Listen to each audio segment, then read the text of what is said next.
up, everyone? Welcome back to the channel this week. My name is Riley. For those of you all who are new here, thank you for joining me. For my long-term subscribers, you know who you are and you guys rock.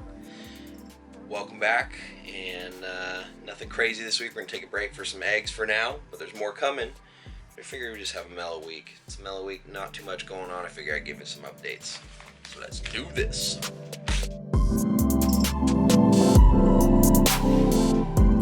So first little bit of updates, we'll say, is that the spring breeders, my Morelia Bredli, not really doing much.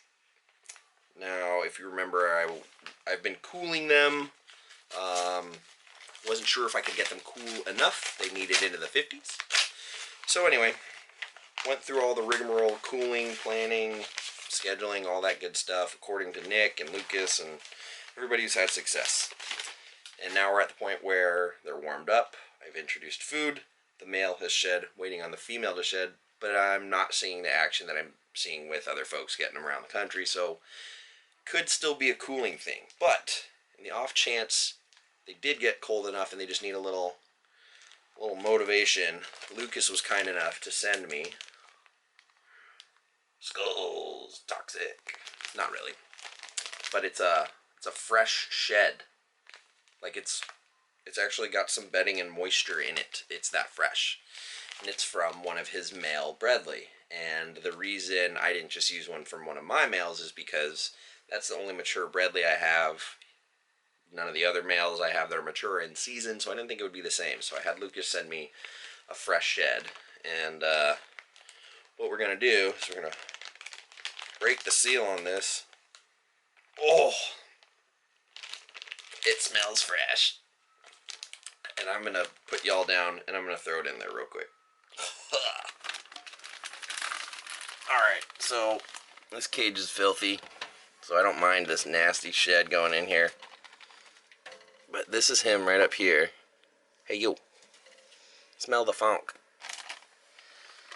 And I'm just going to leave that in there and let it marinate for a little bit and see what he does over the next couple hours. See if he investigates it, see if it fires him up, gets him feeling competitive over his female, and see if we get any encouraging behaviors out of him. But my goodness, that smells. Thank you, Lucas, for the disgustingly fresh shed. Alright, so y'all can't smell that, but I can. And I'm really excited for how disgusting that smells, because I'm hopeful that that gets him fired up. I do need the female to shed. I do need her to be cycling, so even if it does get him fired up, if she's not ready to rock, it doesn't matter. But we'll see how it goes. This is my first season trying to get them paired. So, they are a little bit different. I'm still learning, and this is all part of learning how to breed snakes. You know, if you're not learning something every year, what are you doing? It's all about pushing the envelope. So, that's kind of where the Bredli are at. If you're watching this on Wednesday, we are probably any day from the first Pop 1 carpet clutch laid here, hatching. So that's very exciting. So if those, start pipping before Wednesday, I'll try and get some clips thrown in the video beforehand. Otherwise, I'll keep you posted on that. The maternal incubation clutch, going solid. We're halfway through that. Caribou eggs are looking good, but we've still got another, 90 days plus to go. So that's a long wait. The coastal clutch is looking good, although we've already lost one egg out of that, and the second one is looking bad. The interesting thing about eggs is if you've got eggs that go bad right away, they probably weren't good to begin with, but good eggs don't go bad. Fertile, good, healthy eggs don't go bad. So I'm going to leave those eggs in there. At some point, I'll give you all a clutch update on that. I'll show you what's going on. So we got those eggs cooking, Caribou eggs, Pop 1 eggs, coastal eggs, what else? Trying to make some Bredli eggs. It looks like I've got one Gravid hognose. Fingers crossed. That would be awesome to make some more of those and kind of validate the process that I've sort of devised for figuring them out. And then waiting on a clutch of zebra to zebra eggs that could lay any day. If that, drops before Wednesday, I'll pop some clips in here. And that's more or less going to do it. I am breeding a pair of ball pythons, but those are probably going to be feeder snakes for my Caribous and Apodora. that's what they eat in the wild, so I want to, offer that to them as much as possible. But aside from those, wonderful positive updates, I do have some not so pleasant notes to add to this, and I just kind of wanted to leave this video on a reminder again. If you're on the fence about breeding your snakes and you don't want to risk hurting them or losing them or them succumbing to some sort of illness and injury as a result of their breeding, don't do it. It's part of the process. It's part of life.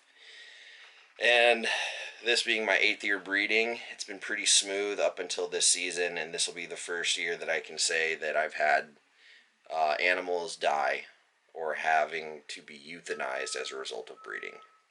So I'll put some photos up right here. Can get a few last glimpses of these two wonderful animals that are no longer with me anymore. So the first one is a female Papuan carpet who gave us our first clutch of the year this year. I've had her for the last 5.5 years, raised her up since she was a little hatchling, and it's really tough to raise an animal, become so fond of it, and then see it hurt as a result of, something you put it through. So it is, how it goes is part of the game, but it doesn't make it any easier to accept. So I'll be missing that girl for sure, but her eggs are going strong. Her previous clutch did well, so we've got, I think 19 babies out in the world once these 10 hatch from her, so they're very important. And then the other individual who I had to have humanely euthanized was the sire to my striped jungle clutch from 2019 that was maternally incubated, and I'll put some photos right here of him as well. That season he ended up not coming out of his wintering very well.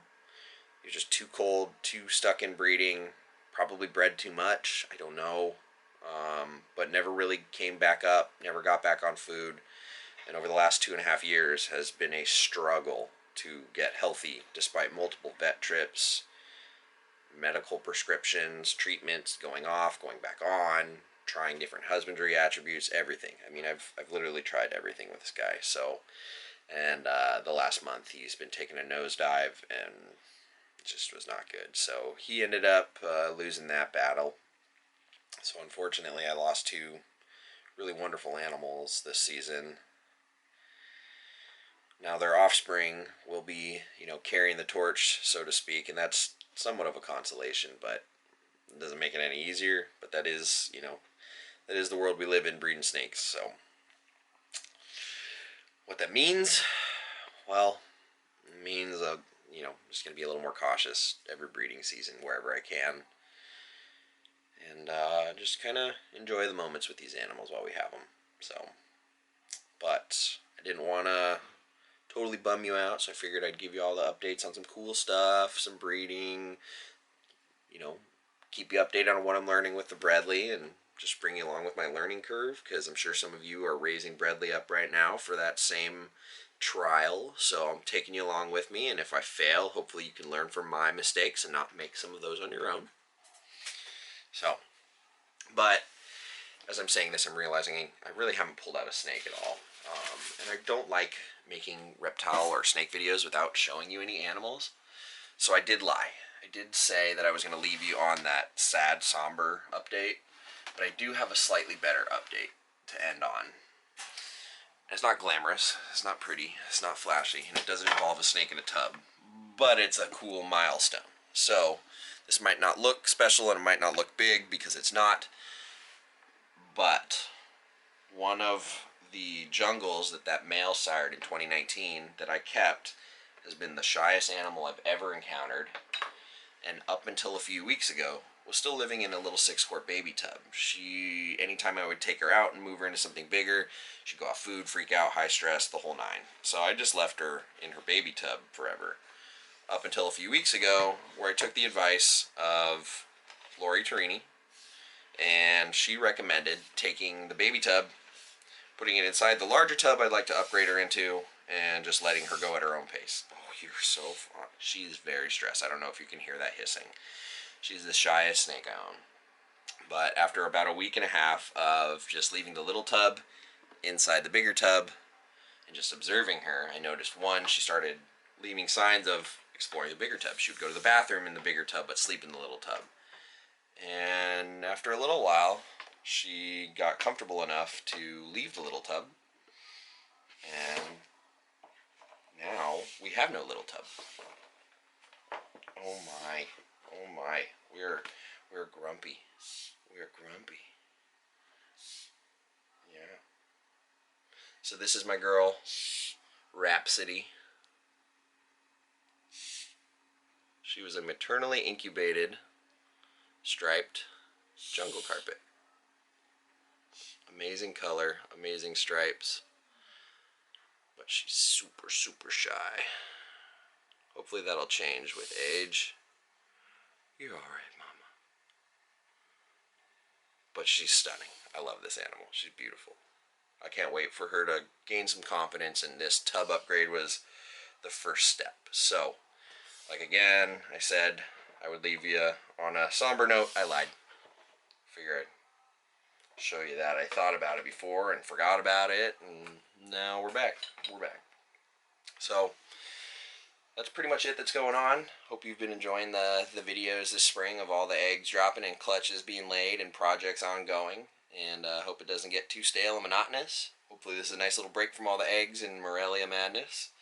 But I bet you next week we'll be back with some more eggs. This is going to be the biggest season I've had yet. 8th year breeding and checking off some new boxes and some new milestones and some new firsts and just having a blast. So I hope you guys are all enjoying your breeding season, enjoying me bringing you along with this, seeing some of the funkiness and the cool stuff, and I will catch you all next week.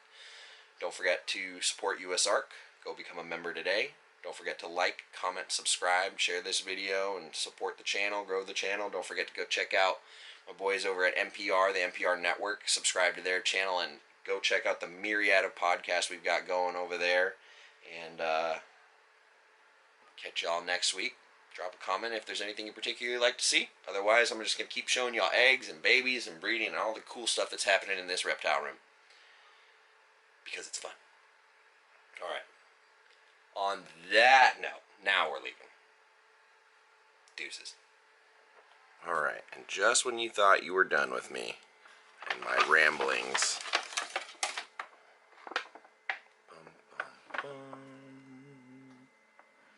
clutch number 5 is being laid as we speak.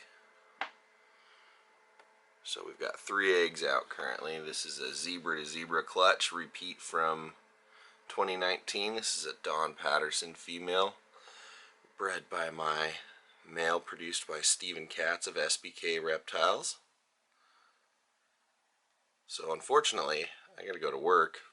She's gonna finish doing her job over the course of the next hour or two. And then I have the fun privilege of coming to remove them from her after she's had time to rest and get them peeled off of the floor of this tub, which is going to be unpleasant. So you've seen this process, you know how this goes. I'll check back in once I've got eggs. Peace.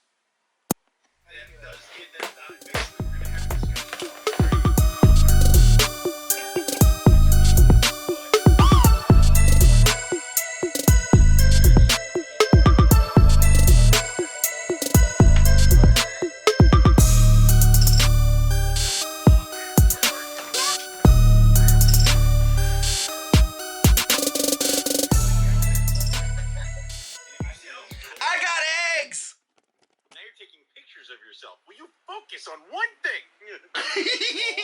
Owen's mad. He didn't get any eggs. I got 14 more eggs today, right, Owen? That puts me at 69 eggs. All right, I'm out.